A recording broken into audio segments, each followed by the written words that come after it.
रख हौसला ओ मंजर भी आएगा। अरे रख हौसला ओ मंजर भी आएगा, प्यासे है ना तो समुंदर भी आएगा।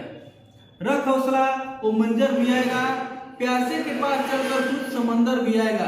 अरे वर्दी भी मिलेगी, वर्दी भी मिलेगी, अब मिलने का बहुत मजा भी आएगा। लेकिन उसी तरीके से प्रयास करते रहिए, मेहनत करते रहिए। आज अगर आप 10 पे हैं तो कल 15 पे जाएंगे, अगर 15 पर है तो आप 70 पे जाएंगे। इसी तरीके से करते करते आप सिलेक्शन भी ले जाएंगे, ठीक है ना।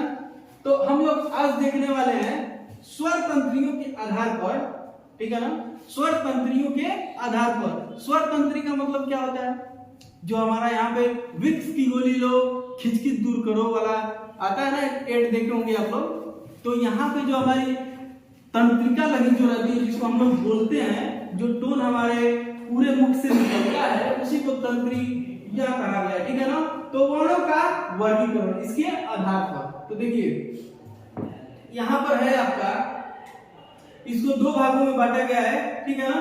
ये पहला इसका भाग है और ये दूसरा भाग है। देखिए तो वर्णों का वर्गीकरण अगर करेंगे तो एक आएगा घोषत्व के आधार पर और दूसरा आएगा आपका प्राणत्व के आधार पर। घोषत्व के आधार पर और प्राणत्व के आधार पर। तो ये बताइए, घोषत्व के आधार का मतलब ये होगा जो हम लोग घोष करते हैं, ठीक है ना। जो हम कह सकते हैं कि स्वर तंत्रियों का कंपन, यानी किसी स्वर को या फिर किसी भी व्यंजन को या फिर किसी भी वर्ण को जब हम उच्चारित करते हैं तो जो उसका कंपन होता है उसी को कहा गया है घोषत्व के आधार पर, ठीक है ना। तो घोषत्व के आधार पर कंपन दो भागों में होता है। एक होता है आपका अघोष, दूसरा होता है आपका सघोष, ठीक है ना। तो बात की जाए अघोष की, तो अघोष में कौन कौन से वर्ण आते हैं ये हम लोग देखेंगे। देखिए अघोष में आएगा सबसे पहले जो क ख ग च तप वाला था, उसका पहला वर्ग का पहला और दूसरा, ठीक है ना। इसका मतलब ये है, जैसे देखिए ये क है फिर ख, ठीक, फिर यहाँ पर देखिए क च, तो क का च और छ। तो इस तरीके से इसका पहला और दूसरा, फिर इसका पहला और दूसरा क च ट, ट वाले का भी ट ठ, ठीक है ना। तो इसका पहला और दूसरा, ठीक है ना। ये अघोष वाले में आएगा। और एक चीज और आएगा, ये आएगा तीनों आ जाएगा आपका उष्म वाला, ये स और ये स, ठीक है ना। यानी कि ये जितना भी मटेरियल मैंने यहाँ पर लिखा हुआ है 1 2 और स, ये क्या होता है? ये होता है आपका अघोष। क्या होता है? अघोष होता है। और इसकी संख्या कितनी होती है? 13, ठीक है ना। इसकी टोटल संख्या की बात की जाएगी तो कितनी होती है? 13। यानी अघोष व्यंजन किसको कहते हैं? वर्ग के पहले और दूसरे वर्ण को, ठीक है ना।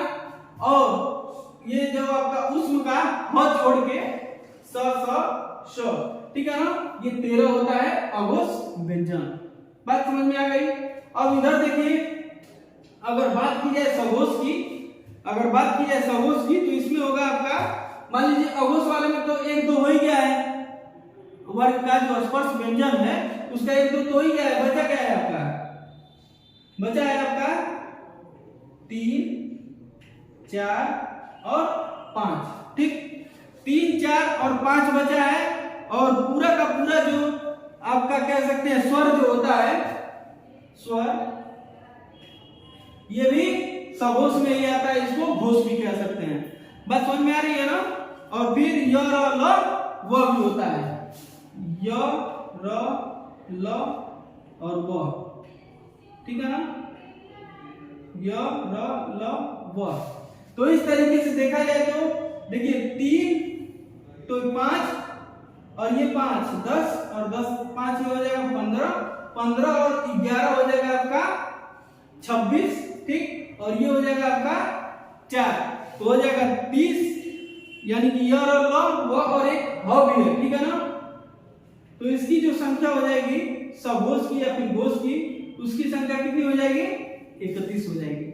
तो देखिए ना, यहाँ पर मैंने अघोष को लिखा है 13 और उसी को 13 को ये अंक जो है ना इसको मैं बदल दिया हूँ, यानी ये जो इकाई का जो स्थान है उसको दाएं पे लेके गया हूँ और दाएं वाले अंक को इकाई पे लेके आया हूँ, यानी कि 31 हो गया है। इसी को मैंने उल्टा कर दिया, यानी कि सघोष अघोष जब जानना चाहेंगे तो और जिसमें लगा हुआ है उसको क्या बोलते हैं, उसकी संख्या 13 होती है, पहला और दूसरा वर्ग का जो स्पर्श व्यंजन होता है, उसके बाद से तीनों सौ उष्म वाला, ठीक है ना, ह नहीं होता है इसमें, ठीक।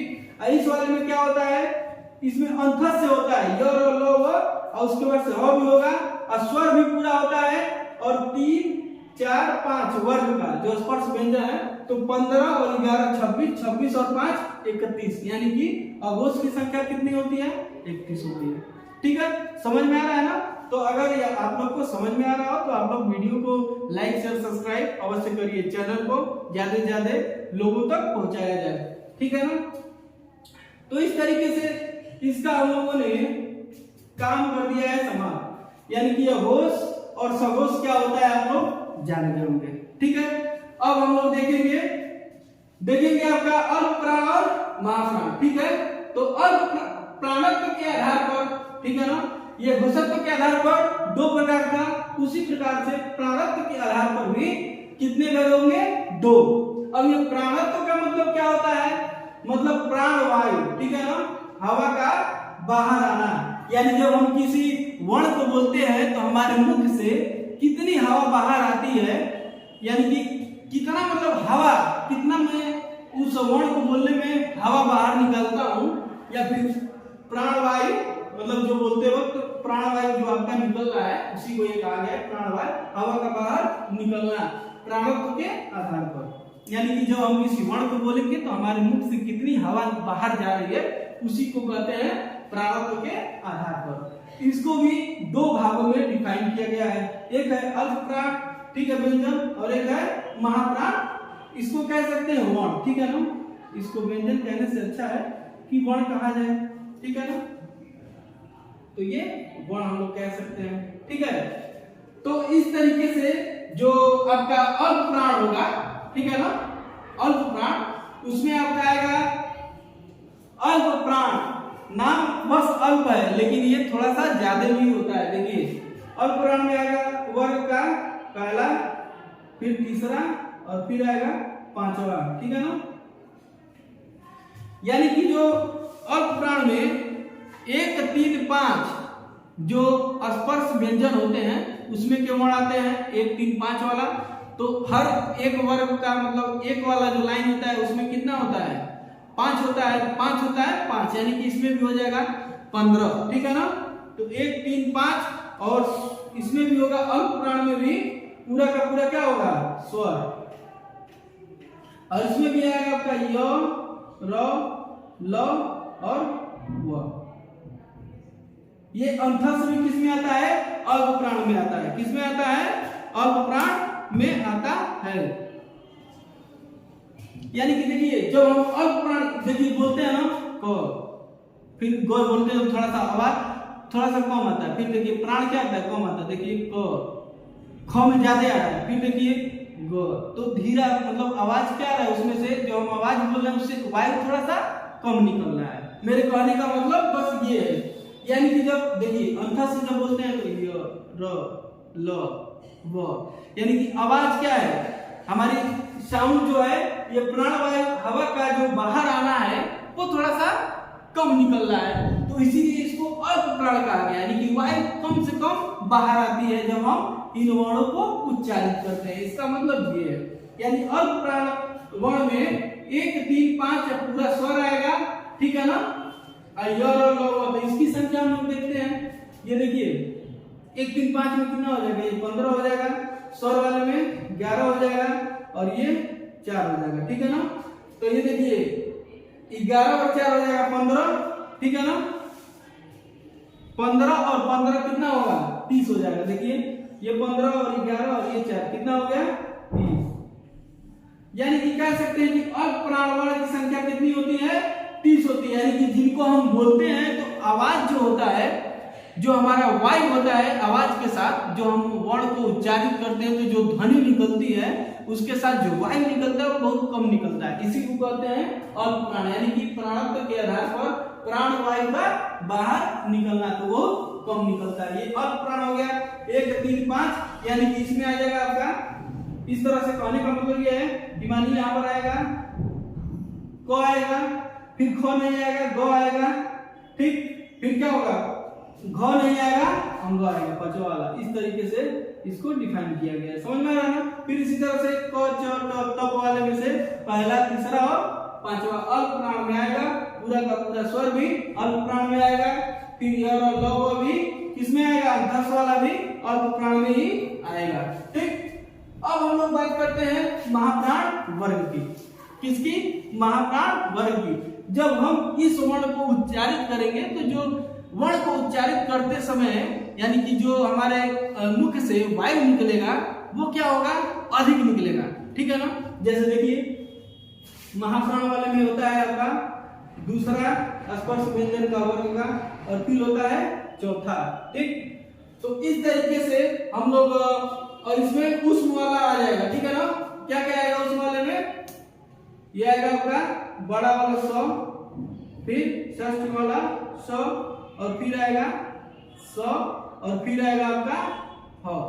यानी देखिए 100 को जब हम बोलते हैं श तो हवा खूब ज्यादा निकला ना, बोलते हैं इसको श, ये भी हवा निकला ना, इसको बोलते हैं स, ये भी हवा निकला ना, और ह देखिए ह पूरा लग रहा है कि हवा हमारा मुंह से बाहर आ गया। यानी कि प्राणत्व के आधार पर ये हवा का बाहर आना, प्राणवायु का बाहर आना, यानी किसी वर्ण को बोल रहे हैं तो हमारा वर्ण से जो हवा निकल रहा है उसको बोलने में, उसी को कहते हैं महाप्राण। महाप्राण को जब हम बोलते हैं, जैसे मान लीजिए ख, ठीक है, तो वर्ण का दूसरा और चौथा बोला हूं तो ख हो जाएगा, ग नहीं होगा, घ होगा, तो घ बोलिए ना, ख लग रहा है कि पूरा हवा बाहर आ जाएगा वर्ण के साथ ही। तो इस तरीके से महाप्राण वर्ण की संख्या कितनी होगी, ये देखिए 5 और 5 10, और ये 4 कितना हो गया, 14, ठीक। तो एक बार थोड़ा सा मैं रिकॉल करता हूं आप लोग के बीच में, मात्र 2 मिनट में, ठीक है। आइए देखें, कह रहा है कि स्वर तंत्रियों के आधार पर वर्णों का वर्गीकरण, इसको 2 भागों में बांटा गया है। पहला होता है घोषत्व के आधार पर, दूसरा होता है आपका प्राणत्व के आधार पर, ठीक है ना। तो घोषत्व के आधार पर भी 2 भाग हैं, कौन कौन, अघोष व्यंजन और सघोष व्यंजन, इसको घोष भी कहते हैं। अघोष वाले में स्पर्श व्यंजन का पहला और दूसरा जो क और ख है वो, और उसके बाद से ये स स ये इसकी संख्या कितनी होती है, 13 होती है, ठीक है ना। अघोष सघोष जैसे ही कहते हैं उसी का 13 का उल्टा कर दीजिए, 31 हो गया। तो देखिए 31 कैसे होता है, वर्ग का तीसरा, चौथा और पांचवा, और फिर पूरा स्वर 11 ये, 15 ये, और ये आपका 5, तो 26 और 5 हो गया ना आपका 31, ये सघोष है। यानी कि इसका मतलब ये है कि स्वर तंत्रियों का कंपन, जब हम बोलते हैं ना तो कितना कंपन हो रहा है किसी वर्ण को जब हम बोल रहे हैं, तो इसका मतलब हो गया घोष और अघोष, ठीक। अब देखिए ये प्राणत्व के आधार पर, ठीक है ना, प्राणत्व के आधार पर जब हम देखेंगे तो ये भी कितने प्रकार का, 2 प्रकार का, अल्प प्राण भी महाप्राण। अल्प प्राण को क्या कहते हैं, 1 3 5, यानी कि क, फिर ख नहीं, फिर ग, फिर घ नहीं, अंग, इस तरीके से। फिर च वाले में आएंगे तो च छ जो होगा, उसका फिर उसका जो लास्ट वाला है च छ जो यहाँ लास्ट वाला होगा, ठीक है। तो 1 3 अल्प प्राण में 1 3 5 हो गया, ठीक है ना। तो इसकी संख्या होगी 15, स्वर हो गए 11, तो 15 10 25 से हो जाएगा ये 26 26, और ये 4 कितना हो जाएगा, फर्स्ट का ये और लो, ठीक है ना, इसमें पूरा हो गया। और ये महाप्राण का जब देखेंगे तो 2 और 4, इसमें स ह भी है इस वाले में, ठीक है ना। अब देखिए एक और उसमें वाला होगा, देखिए इसमें समझिए तो अघोष वाले में स ह नहीं है, लेकिन इस वाले में ह है, इस वाले में, किसमें, महाप्राण में। लेकिन इसको थोड़ा सा कंफ्यूजन आप लोग दूर कर लीजिएगा, इसमें ह नहीं है, ठीक है ना, इस वाले में ह, सघोष वाले में ह है, इस वाले में ह नहीं है। तो इस प्रकार से वर्णों का जो स्वर तंत्रियों के आधार पर कंपन था, इसको भी बहुत ही बेहतर तरीके से हमने समझाने का प्रयास किया, और बहुत ही शानदार कंटेंट आप लोग के बीच प्रस्तुत करने का हम लोग काम कर रहे हैं। हमारी टीम, पूरी टीम अच्छे तरीके से आप तक एक से बढ़कर एक जो पेपर में पूछे जाते हैं उस तरीके के उसको मद्देनजर रखते हुए हम लोग ये काम को शुरू किया हुआ है। अगर आपको और बढ़िया से समझना हो या फिर चीजों को जानना हो तो आप लोग ऑफलाइन क्लास भी हमारा चलता है हमारी संस्था का, तो वहां पर भी आप लोग आइए और बेहतर तरीके से अपने जो डाउट्स है उसको भी क्लियर करने का वहां पर क्लास रखा जाता है, ठीक है ना। तो एक वीडियो और आएगा जिसमें कि स्वर और व्यंजन यानी वर्ण कहां से उच्चारित करते हैं, कौन कंठ से बोला जाता है, कौन तालव्य है, कौन सी ध्वनि आपकी मूर्धा से बोली जाती है। तो इस तरीके से एक वीडियो और आएगा और आप लोग के बीच हम लोग धमाल मचाएंगे, ये तो पक्का है। और उसमें साथ आपका चाहिए। हमारे मुकेश सर है जो जीएस के मतलब जीएस क्या होता है, किस तरीके से पेपर में क्या पूछा जा रहा है। जीएस तो ऐसे अथा है लेकिन ये वही बताते हैं जो पेपर आजकल के पूछे जा रहे हैं, उस टॉपिक्स को और उस लेसन को, उस पाठ को बेहतर तरीके से एकदम आपके अंदर ज्ञान को भरेंगे। आप तो आइए इनसे पढ़िए, ठीक है ना। तो हमारे सर बहुत ही शानदार तरीके से पढ़ाते हैं जीएस, ठीक। मुकेश सर है आपके मैथमेटिक्स के, रीजनिंग के लिए भी। तो इस तरीके से सारी फैकल्टीज पूरा मेहनत कर रही है आप लोग के बीच ज्यादा से ज्यादा कंटेंट को अच्छे तरीके से लाने का हम लोग प्रयास कर रहे हैं, ताकि पेपर में जो पूछा जाता है वहां पर यही पढ़ाया जाता है। आप खुद एनालिसिस कर लीजिएगा। तो आज के लिए मेरे साथी बस इतना ही। चैनल को लाइक शेयर सब्सक्राइब अवश्य करिए। जय हिंद।